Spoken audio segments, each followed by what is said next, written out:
So what you've built, right? You have a, like, let's just say it in a really general term, like you have quality control. So when you have really high quality control, you can call an audible, you can adjust really fast, you can turn the ship basically, right? It's not like you're out there with no rudder and you're like, I don't know, let's just get these 30 people and let's just show Yeah, and go, y'all. Like it's not like that because of what you've built. And I sure. think that's what leaders like don't remember, and that's why they can't make this really crucial turn, which is what have we built, and then how does what we've built, like kind of painstakingly, kind of disciplinedly, like kind of in the ordinary, like plodding ways, like we've got block one, we've got these things, we had to build the curriculum, we had to Yeah. build the assessment and the evaluation, like that stuff's not sexy. What's sexy is massive pivot in the market, whatever, but like that thing only occurs because of the foundational thing you built around quality control and getting like coordinated around the disciplines that you have so that everybody can kind of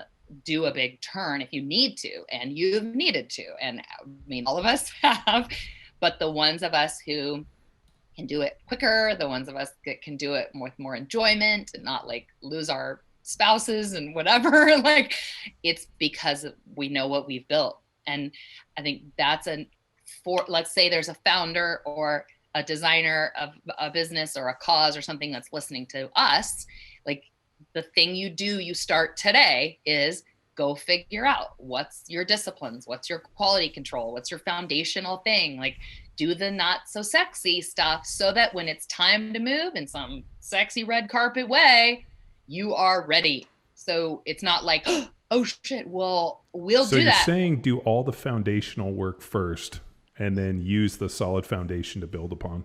How long does it take? I mean, we started in 2000. I mean, I started when I retired in '09. We launched Cross the Football. Power Athlete didn't come until about 12 or 13. Mm-hmm. 13, yeah. Yeah, 13. But it's like you have all this foundational things, like all of this core curriculum and ethos and all these other pieces built in to build upon. I wonder, and I mean, would you say that a lot of people fail because they don't take the time to build those foundational pieces? And Yes, then it's like a 100%. card house? Yes, 100%. And what's really interesting, I was just thinking about this. Uh, I get called, somebody like me gets called into a team, whether it's like a corporate team or a cause leadership team or what, a cabinet at a university, whatever. Okay.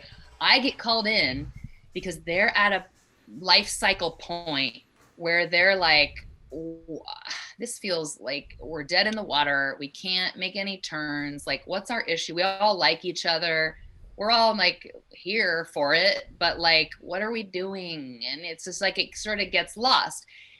And I will say, okay, so what's the like purpose and importance of this configuration of leaders in this company or organization or university or whatever? Okay, what's the purpose and importance of this group when you get in the room together or in the Zoom together, I guess nowadays, whatever? Tell me, this sounds like the most expensive meeting in this organization. So give me your sort of like purpose and importance. Somebody like come at me.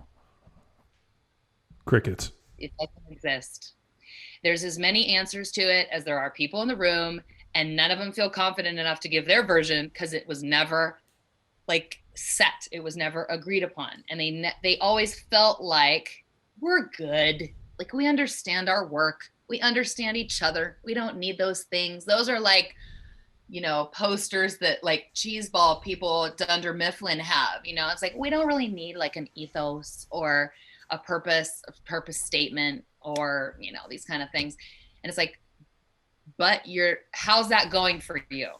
Right? Like we're all here and I just interviewed all of you and there's no agreement. I've got 13 interviews and I've got 13 answers to this question. What this group, when we pay everyone to be in this room, which is the most expensive meeting in this organization, what return you're gonna make on that.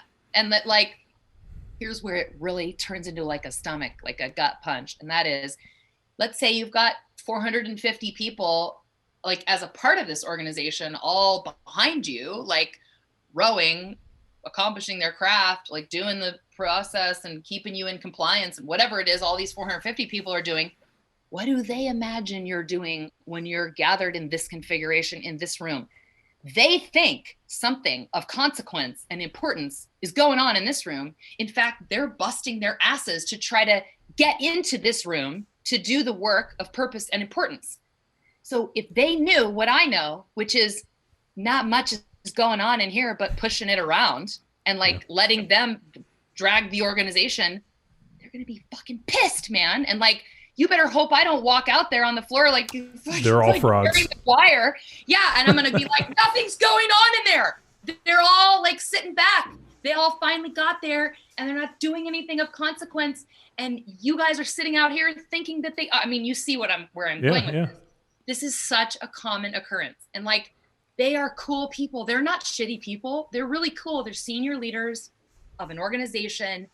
And they don't know why they're in that configuration in that room, because it feels awkward to be like, let's have a purpose statement and let's have an ethos about our behavior and what we're going to accomplish. And it's like, no, that stuff makes it possible for you to do consequential work, to do the dangerous work of changing your organization or leading a bunch of people or moving into your industry or serving your clients or whatever you're doing. Like that is I will say senior teams are sick with that. They're sick with it. Well, wow, you really got me on that one, dude. You fired me straight up. No, I saw you coming right at the screen. I was like, oh, God damn. But let's do it. Like, so when you're in a startup, right? And I was kind of thinking on this on like that, kind of pioneer to settler. When you're in the startup and everybody's in the fight, like you don't have to talk to people about ethos. You don't need a mission statement because everybody's there digging, they're fighting, they're in the, you have history and you have experiences and you remember this and this, and everybody knows the culture. What I found, and this was actually Harry Heppenstall was like, hey, we got to write out all this branding stuff. We need all this. And I'm like, why do we need that? And he's like, it's not for you. It's for new people. It's for people that weren't there fighting off wild animals and building fires in the middle and, digging holes and all this. It's the people that come in later that need to understand what your company is, what the role, what the ethos is. Like that's where that stuff's important. The problem is you have to create it now, because if you go create it after those people, you're going to have to fire them and then bring in new people once you do it. Because if not, they're just going to be kind of wandering around in circles. They need to understand like, hey, this is the mission. This is who we are. This is what we expect. These are, the 4 rules, like don't steal, don't lie, do what you say you're going to do, and don't do nothing, which is our 4 rules of Power Athlete. They need to understand that and not just, fancy words on a wall, but this is who we are. And I think that was like huge to me because, Harry does all the branding and he's like, this is why, major companies fail is because they bring in people after the fact that don't know why the fuck they're there or who they are or what they're doing or how they fit into it. Or more importantly, what are we doing here? Which brings me to another point. I'm going back. I'm a loaded freight train and I'm right on track. I'm